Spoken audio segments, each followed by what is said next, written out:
Good morning, student. Class BSc Part 2nd, Subject Structure and Function of Invertebrate Types. Today's topic is Water Vascular System in Starfish.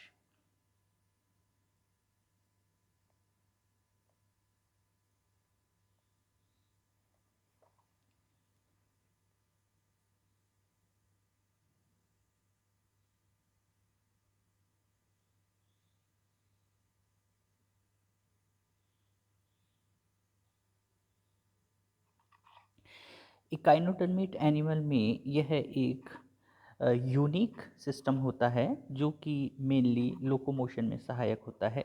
वास्तव में यह coelom का ही एक modification रूप है जो कि वाटर वैस्कुलर सिस्टम या एम्ब्यूलकर सिस्टम को फॉर्म करता है। इसमें एनिमल में मैराइन वाटर के अंदर अमीबॉइड ग्रैन्यूल्स पाई जाती हैं और सभी कैनाल्स की जो मसल्स होती हैं वो मस्कुलर कॉन्स्ट्रक्शन के कारण लोकोमोशन और ये मसल्स इनकी कैनाल्स की इनर सरफेस पर प्रेजेंट होती हैं। साथ ही साथ ये इनर सरफेस से सीलिएटेड मेम्ब्रेन के द्वारा भी कवर्ड रहती हैं। इस स्लाइड में आपको दिख रहा है कि स्टारफिश के अंदर एक फुट की तरह टेरेस्ट्राइल मूवमेंट होता है। इन सीक्वेंस में जो ये 9 स्लाइड्स हैं, इन्हीं मूवमेंट को हम स्ट्रक्चर एंड फंक्शनल एस्पेक्ट पर लोकोमोशन किस प्रकार से फॉर्म होता है डिस्कस करेंगे। स्ट्रक्चरल एस्पेक्ट पर हम देखें तो सबसे पहली संरचना हमें प्ररंध्र या मैड्रोपोराइट दिखती है।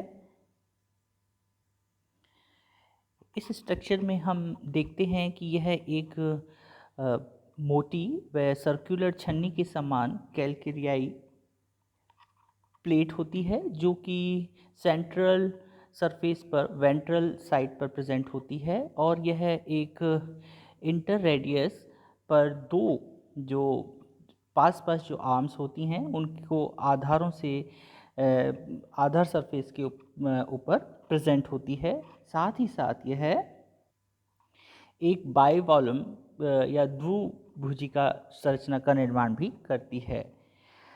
इसकी सतह पर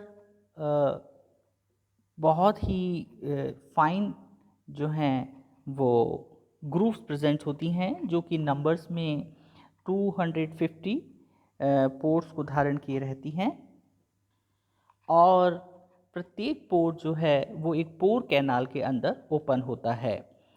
पोर कैनाल जो मैड्रीपोराइट्स की अंदर पदार्थ में परस्पर मिलकर एक कलेक्टिव कैनाल का फॉर्मेशन करती हैं जो कि इस मैड्रीपोराइट के नीचे एक एम्पुला के अंदर ओपन होती हैं और ये स्ट्रक्चर एक स्टोन कैनाल नामक संरचना से जुड़ा रहता है। Now second structure is stone canal. यह एक मैड्रीपोराइट कैनाल भी कहलाती है जो कि शेप के अंदर एस आकार की होती है और वेंट्रल सरफेस पर मुख के चारों ओर ये एक रिंग फॉर्मेशन करती है या रिंग कैनाल की फॉर्म में खुलती है। इसकी भित्ति कैल्केरियाई जो रिंग्स हैं उसके ऊपर प्रेजेंट रहती हैं और आंतरिक सरफेस पर जो सेल्स होती हैं वो शेप के अंदर लॉन्ग होती हैं और ये सेल्स सीलिया या फ्लैजेला की फॉर्म में होती हैं जो कि वाटर के अंदर एक करंट को जनरेट करते हैं। एडल्ट एनिमल में ये एस शेप की जो संरचना होती है उसके अंदर ये दो लेमेलीज के अंदर विकसित हो जाती हैं और ये 3 संरचनाएं एक्सेल कॉम्प्लेक्स का फॉर्मेशन करती हैं जिसमें एक्सेल ऑर्गन, एक्सेल साइनस और ये स्टोन कैनाल आपस में मिलकर एक स्पेसिफिक कॉम्प्लेक्स को फॉर्म करती हैं। Now we are going to third structure, it's ring canal. As you see in diagram, यह एक चौड़ी और पंच भुजाकार एक ट्यूब होती है जो कि ग्रसिका के चारों ओर एक रिंग फॉर्म को फॉर्म करती हैं। इस पंचभुज के कोण अरिये होते हैं। नेक्स्ट स्ट्रक्चर है, उन्हें हम टेडबीन स्ट्रक्चर्स या बॉडीज़ कहते हैं, जो कि रेसिमोस ग्लैंड्स के नाम से भी जानी जाती हैं। ये छोटी छोटी गोलीय येलोइश इन कलर और सीक्रेटरी सैक्स होते हैं जो कि रिंग कैनाल के भीतरी तल पर खुलते हैं।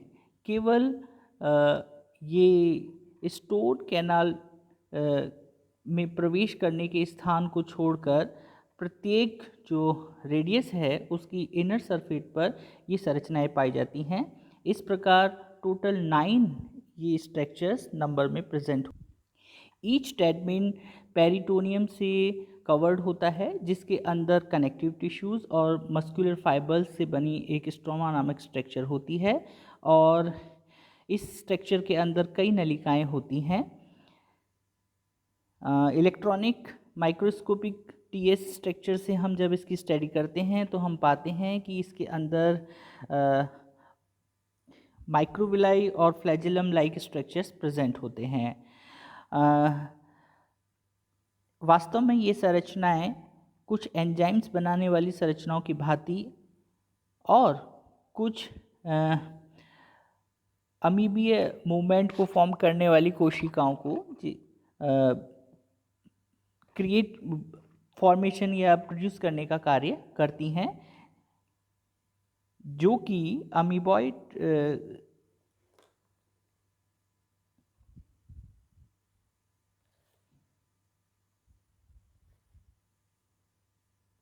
सेल्स को जब वाटर करंट फॉर्म किया जाता है तो वहाँ पर भेज दी जाती हैं।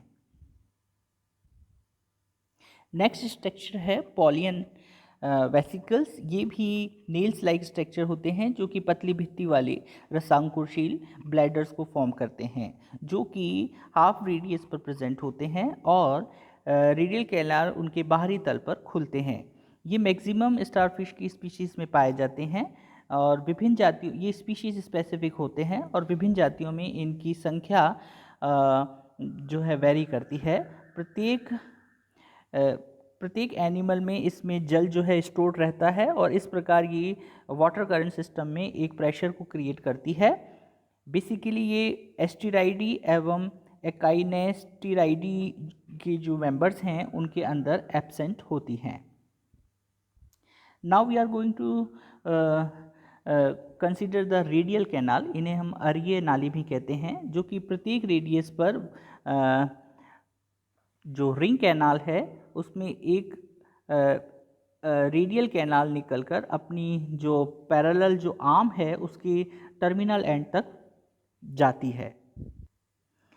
ये जो रेडियल कैनाल्स हैं वो बॉडी की निचली सरफेस पर प्रेजेंट होती हैं और इनके अंतःस्पर्शक में जो है कैविटी होती है, वहाँ पर ये अपनी स्ट्रक्चर को कंप्लीट कर लेती हैं। Now we are going to see the lateral canal. प्रत्येक रेडियल कैनाल से जो आर्म है उसकी कंप्लीट लेंथ के अंदर उसके पार्श्व साइड से या लेटरल कैनाल्स का फॉर्मेशन होता है, जो कि पॉडियल कैनाल्स की 2 श्रेणियों के अंदर निकलती हैं। दोनों श्रेणियों के अंदर जो कैनाल्स होती हैं वो अल्टरनेटिव फॉर्म्स में शेप एंड साइज़ के अंदर छोटी एवं बड़ी होती हैं और एक के बाद एक क्रम के रूप में अरेंज रहती हैं, जैसा कि आपको डायग्राम में दिख रहा है। और प्रत्येक छोटी कैनाल के बाहर और अंदर के तलों पर एक एक लंबी कैनाल का फॉर्मेशन होता है। इसके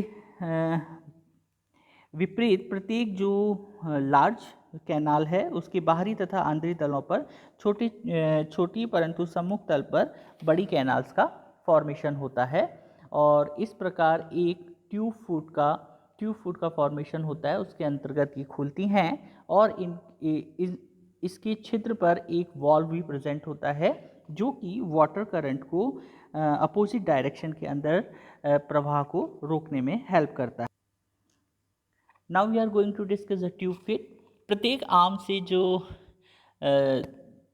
जो कैनाल्स की जो दोहरी पंक्ति होती है वो एकांतरित रूप से स्थित लंबी व छोटी नालों के अंदर दोहरी पंक्ति के अंदर प्रेजेंट होती हैं, जो कि ईच कैनाल एक पतली भित्ति वाली बंद नलिका की भांति का स्ट्रक्चर को परफॉर्म करती है। और ये एम्ब्यूलकल जो संरचनाएं हैं उनके बीच स्थित रिक्त स्थानों में एम्ब्यूलकल पोर्स परफॉर्म करती हैं जो कि बाहर की ओर खुलता है। अब हम स्ट्रक्चर में देख पा रहे हैं कि प्रत्येक फुट के बेसिकली 3 भाग होते हैं, जिसमें प्रथम भाग जिसे हम एम्प्यूला कहते हैं, ये के एम्ब्यूलकल के ऊपर स्थित एक उभार होता है जो कि गोलाकार कोश के समान होता है। दूसरा भाग पोडियम होता है जिसे हम पादक कहते हैं, और ये जो ग्रूव है उसमें फैला हुआ नली के आकार का मध्यवर्ती भाग होता है। तीसरा भाग जो कि नीचे टर्मिनल प्लेट के पास प्रेजेंट होता है, यहाँ इसे हम चूसक या सकर कहते हैं, जो कि प्यालेनुमा संरचना है और वैक्यूम के द्वारा ये बॉडी को किसी सरफेस से चिपकाने का कार्य करती है। बेसिकली इस फुट के अंदर अनुदैर्ध्य मसल्स प्रेजेंट होती हैं, पेशियाँ प्रेजेंट होती हैं। इसके अतिरिक्त इन एम्पुलास की भित्ति में सर्कुलर मसल्स भी प्रेजेंट होती हैं। इनका फंक्शन, ये सबसे स्पेसिफिक टाइप का जो लोकोमोशन है जिन्हें हम हाइड्रोस्टैटिक मूवमेंट या हाइड्रोलिक प्रेशर मूवमेंट कहते हैं, उसके द्वारा लोकोमोशन को परफॉर्म करते हैं। साथ ही साथ पैरेलल ये है रेस्पिरेशन में भी हेल्प करते हैं और बॉडी को किसी सरफेस से चिपकाने का भी कार्य करते हैं। Now we are going to discuss the movement of the tube feet और लोकोमोशन। लोकोमोशन इसके अंदर वाटर वेस्कुलर सिस्टम के कारण परफॉर्म होता है, जिससे एक हाइड्रोलिक प्रेशर क्रिएट होता है।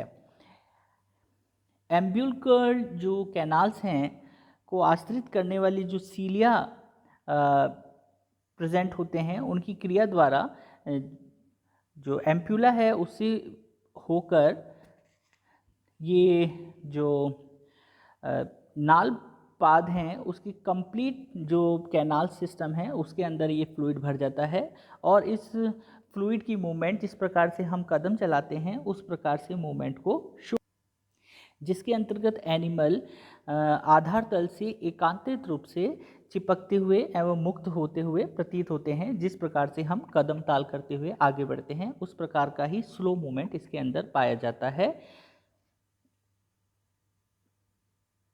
और ये मूवमेंट जो इसकी एम्प्यूला है उसके चारों ओर प्रेजेंट मस्कुलर